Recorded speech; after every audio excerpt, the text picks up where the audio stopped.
Hi friends, welcome to Bhishma competitive portal.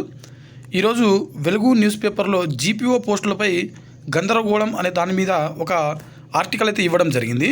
అంటే present ఈ మిగిలిన 7,400 పోస్టులు ఏవైతే ఉన్నాయో వీటిని డైరెక్ట్గా రిక్రూట్మెంట్ చేయనున్నారా, లేకపోతే గతంలో పనిచేసినటువంటి విఆర్ఓ విఆర్ఏ ఎవరైతే ఉన్నారో వారికి మళ్ళీ అవకాశం ఇవ్వనున్నారా అనే దాని గురించి ఒక ఆర్టికల్ ఇచ్చారనమాట. అంటే ఈ 3,550 మంది సెలెక్ట్ అయ్యారు కదా మొన్న, వారు కాకుండా మిగిలిన వాళ్ళని కూడా తిరిగి తీసుకునే దాని గురించి ప్రభుత్వం ఆలోచిస్తున్నట్లుగా ఒక ఆర్టికల్ అయితే ఇవ్వడం జరిగింది.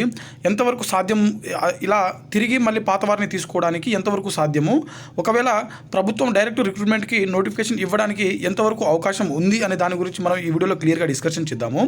అలాగే ఈ వీడియోని చూస్తున్నటువంటి ప్రతి ఒక్కరు కూడా ఈ వీడియోని తప్పకుండా లైక్ చేయండి. అలాగే మా ఛానల్ని ఫస్ట్ టైం చూస్తున్నట్లయితే తప్పకుండా సబ్స్క్రైబ్ చేసుకోండి, ఓకేనా. మరొక ముఖ్యమైన విషయము, ఈ వీడియో ఎండ్ వరకు ఎక్కడ స్కిప్ చేయకుండా చూడండి. వీలైతే మీరు స్పీడ్లో పెట్టుకొని చూడండి, కాకపోతే ఎక్కడా కూడా స్కిప్ చేయకండి. ఎందుకనంటే నేను చెప్పేటువంటి ముఖ్యమైన అంశాలు ఏవైతే ఉన్నాయో మీరు దాన్ని కోల్పోయేటువంటి అవకాశం ఉంటుంది, మిస్ అయ్యేటువంటి అవకాశం ఉంటుంది. కాబట్టి ఎక్కడ కూడా స్కిప్ చేయకుండా చూడండి, ఓకేనా. సరే, ఇక్కడ చూడండి. ఇప్పుడు వెలుగు పేపర్లో వచ్చినటువంటిది ఇది. జీపీఓ పోస్టులపై గందరగోళం, పాత విఆర్ఓ విఆర్ఎల్ నుంచి రాత పరీక్ష ద్వారా జీపీఓ పోస్టులపై గందరగోళం, పాత విఆర్ఓ విఆర్ఎల్ నుంచి రాత పరీక్ష ద్వారా 3,550 మంది ఎంపిక. మిగిలిన మరో 7,404 పోస్టులను డైరెక్ట్ రిక్రూట్మెంట్ చేయాలని గతంలో ప్రతిపాదనలు, కానీ ఇప్పుడు రెవెన్యూ నుంచే సర్దుబాటు చేయాలని ఆయా సంఘాల ఒత్తిడి. ఓకేనా, మీకు హెడ్లైన్లోనే అర్థమైంది అనుకుంటున్నాను నేను. అయితే ఇక్కడ మ్యాటర్ ఏమిచ్చాడంటే, కొత్తగా మంజూరు చేసిన గ్రామ పాలనాధికారి జీపీఓ పోస్టుల భర్తీపై గందరగోళం నెలకొంది. మొత్తం 10,954 పోస్టులను భర్తీ చేయాలని ప్రభుత్వం నిర్ణయించగా పాత విఆర్ఓ విఆర్ఏల నుంచి రాత పరీక్ష ద్వారా ఇప్పటికే 3,550 మందిని ఎంపిక చేశారు. మిగిలిన 7,404 పోస్టులను డైరెక్ట్ రిక్రూట్మెంట్ ద్వారా భర్తీ చేయాలని మొదట ప్రతిపాదనలు ఉన్నప్పటికీ ఇప్పుడు రెవెన్యూ శాఖ నుంచి సర్దుబాటు చేయాలని రెవెన్యూ ఉద్యోగ సంఘాలు ఒత్తిడి తెస్తున్నాయి. దీంతో కొత్త ఉద్యోగాల కోసం ఎదురు చూస్తున్న నిరుద్యోగులు ఆందోళన నెలకొన్నది అని చెప్పి మనకు ఇక్కడ చాలా క్లియర్గా ఇచ్చాడు, ఓకేనా. అసలు మిగిలిన పోస్టుల భర్తీ ఎలా జరుగుతుందన్న దానిపై స్పష్టత కొరవడింది. జూన్ 2 నుంచి 35% గ్రామాల్లో మాత్రమే జీపీఓల సేవలు అందుబాటులోకి రానున్నాయి. మిగిలిన 65% గ్రామాలకు జీపీఓలు అందుబాటులో ఉండరు. దీంతో వాళ్లను ఎలా సర్దుబాటు చేస్తారో అనే ఆసక్తి నెలకొంది. వాస్తవానికి గ్రామాల్లో రెవెన్యూ వ్యవస్థ పునరుద్ధరణకు ప్రభుత్వం గ్రామ పాలనాధికారి పోస్టులను క్రియేట్ చేసింది. మొత్తం 10,954 పోస్టులు అవసరమని అంచనా వేయగా ఈ పోస్టుల భర్తీ ప్రక్రియపై సందిగ్ధత నెలకొన్నది. అయితే మారిన రెవెన్యూ ఉద్యోగుల స్వరం. అయితే గతంలో ఈ రెవెన్యూ ఉద్యోగులు ఎవరైతే ఉన్నారో వీరికి సర్వీస్ ఇవ్వకపోవడం వల్ల, అంటే సర్వీస్ ఇప్పుడు కొత్తగా ఇప్పుడు మళ్ళీ ఈ రెవెన్యూ చట్టం ఈ ఆర్ఓఆర్ చట్టం ద్వారా ఏర్పాటు కాబోతున్నటువంటి ఈ గ్రామ పాలనాధికారులు ఎవరైతే ఉన్నారో వీరికి పాత సర్వీస్ అనేది ఇవ్వరు అని చెప్పి చాలా స్పష్టంగా వాళ్ళు జీవోలో మెన్షన్ చేయడం జరిగింది. దీన్ని దృష్టిలో పెట్టుకొని గతంలో ఈ రెవెన్యూ ఉద్యోగ సంఘాలు ఏమన్నాయంటే, మాకు ఖచ్చితంగా సర్వీస్ కావాలి, అలా అయితేనే మేము వస్తాము, తిరిగి వస్తాము, లేకుంటే మేము రాము అని చెప్పి వాళ్ళు స్పష్టంగా చెప్పడం జరిగింది. కొంతమంది ఏం చేశారంటే, మాకు సర్వీస్ కావాలి, మేము వస్తామని చెప్పి వాళ్ళు కోర్టుకు వెళ్ళి కేసు వేయడం జరిగిందనమాట. అది ఇంకా పెండింగ్లోనే ఉంది. కానీ ఇప్పుడు ఏమంటున్నారంటే, మాకు సర్వీస్ అది తర్వాత విషయము, మమ్మల్ని అందరినీ తీసుకోండి అని చెప్పి వాళ్ళు మళ్ళీ మాట మార్చి మళ్ళీ ప్రభుత్వం మీద ఒత్తిడి తెస్తున్నట్టుగా ఇప్పుడు మనకు కనిపిస్తున్నటువంటి పరిస్థితి అనమాట, ఓకేనా. అయితే ఇక్కడ చూడండి, గ్రామ పాలనాధికారి పోస్టుల్లో సగం పోస్టులను డైరెక్ట్ రిక్రూట్మెంట్ పద్ధతిలో చేపట్టి మిగిలిన సగం పోస్టులకు వివిధ శాఖల్లో అడ్జస్ట్ చేసిన పాత విఆర్ఓ విఆర్ఏలను తీసుకురావాలని మొదట్లో సర్కారు భావించింది. మధ్యలో సర్వీస్ విషయంలో వ్యతిరేకత రావడంతో మొత్తం పోస్టులను డైరెక్ట్ రిక్రూట్మెంట్ ద్వారానే భర్తీ చేయాలని నిర్ణయానికి వచ్చింది. ఆలోగా పాత విఆర్ఏలలో అర్హుల అప్లికేషన్లు తీసుకోగా కేవలం 4,558 మంది అప్లై చేసుకున్నారు. ఇందులో పరీక్షకు 4,000 మంది మాత్రమే అటెండ్ కాగా అందులోనూ 3,550 మంది ఎంపిక అయ్యారు. ఇప్పుడు మిగిలిన పోస్టుల సంగతి ఏమిటంటే ఆందోళన కొనసాగుతుంది.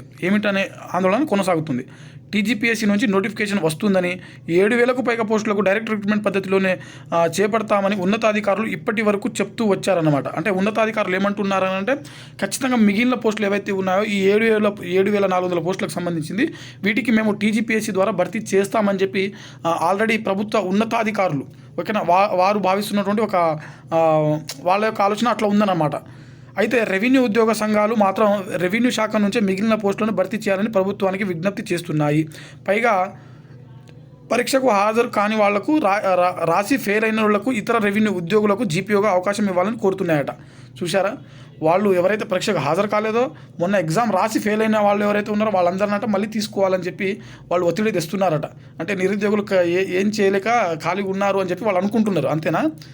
అయితే నిరుద్యోగుల్లో ఆందోళన నెలకొన్న ఇక్కడ చూడండి, పాత వీఆర్ఎల్ నుంచి ఎంపిక చేసిన తర్వాత మిగిలిన 7,404 జీపీఓ పోస్టులను డైరెక్ట్ రిక్రూట్మెంట్ ద్వారా భర్తీ చేయాలని ప్రభుత్వం గతంలో ప్రతిపాదనలు సిద్ధం చేసింది. టీజీపీఎస్సీ ద్వారా ఈ పోస్టుల భర్తీకి నోటిఫికేషన్ విడుదల చేయవచ్చని లక్షలాది మంది నిరుద్యోగులు ఎదురు చూస్తున్నారు. గతంలో జూనియర్ పంచాయతీ సెక్రటరీల మాదిరి పరీక్ష నిర్వహించి 4 ఏళ్లు ప్రొబేషనరీ పీరియడ్ తర్వాత రెగ్యులర్ చేయాలనే ప్రతిపాదన కూడా ప్రభుత్వం తీసుకొచ్చిందంట. చూసారు, ప్రభుత్వం దగ్గర ఒక ఆలోచన ఉంది. అంటే డైరెక్ట్ రిక్రూట్మెంట్ చేసి వీరికి 4 సంవత్సరాల పాటు ప్రొబేషనరీ పీరియడ్ అనేది ఇవ్వాలని చెప్పి ఒక ఆలోచన ఉందంట ప్రభుత్వం దగ్గర, ఓకేనా? అయితే కానీ ఇప్పుడు రెవెన్యూ సంఘాలు ఉన్న ఉద్యోగుల్లోంచే సర్దుబాటు చేయాలని కోరుతుండటంతో ప్రభుత్వం పునరాలోచనలో పడింది. ఈ తరుణంలో పాలనాధికారి పోస్టుల భర్తీపై ప్రభుత్వం త్వరలో స్పష్టత ఇవ్వాలని నిరుద్యోగులు కోరుతున్నారు. అంటే ఇప్పుడు చూడండి, ఒకవైపు ఏమో నిరుద్యోగులేమో ఇప్పటికీ ఉద్యోగాల నోటిఫికేషన్ రాక చాలామంది గందరగోళంలో ఉన్నటువంటి పరిస్థితి.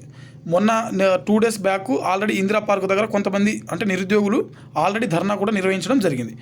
రేపు మళ్ళీ జూన్ 2వ తారీఖు తెలంగాణ రాష్ట్ర అవతరణ దినోత్సవం కాబట్టి రేపు కూడా ఏదైనా ఉద్యోగ నోటిఫికేషన్ సంబంధించినటువంటి అప్డేట్ ఇచ్చేటువంటి అవకాశం ఉందని చెప్పి చాలామంది నిరుద్యోగులు ఆశతో ఎదురు చూస్తున్నారు. ఈ తరుణంలో ఉన్నటువంటి అత్యధికంగా ఉన్నటువంటి పోస్టులు అంటే మనం ఎక్స్పెక్ట్ చేస్తున్నటువంటి ఇప్పుడు రానున్నటువంటి నోటిఫికేషన్లలో అధికంగా పోస్టులు ఉన్నటువంటి నోటిఫికేషన్ కేవలం వీఆర్ఓ మాత్రమే, అంటే ఈ జీపీఓ మాత్రమే. ఈ పోస్టులను కూడా పాత వారితోటే భర్తీ చేస్తే మనము తీవ్రంగా నష్టపోయేటువంటి అవకాశం ఉంటుంది, అంటే నిరుద్యోగులము, ఓకేనా?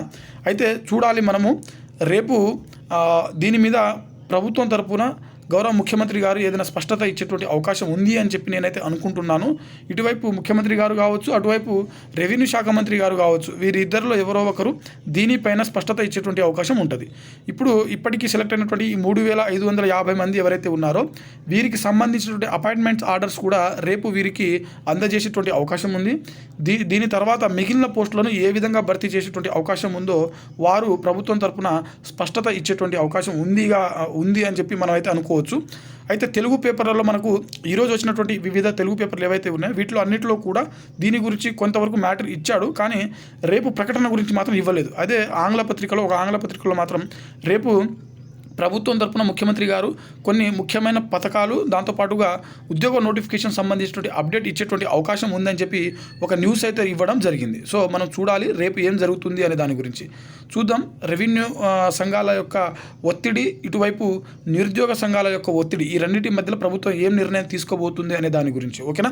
సో ఈ వీడియో మీకు నచ్చింది అనుకుంటున్నాను. ఈ వీడియోని చూస్తున్నటువంటి ప్రతి ఒక్కరు కూడా ఈ వీడియోని తప్పకుండా లైక్ చేయండి. అలాగే మా ఛానల్ని ఫస్ట్ టైం చూస్తున్నట్లయితే తప్పకుండా సబ్స్క్రైబ్ చేసుకోండి. Thanks for watching. Thank you all.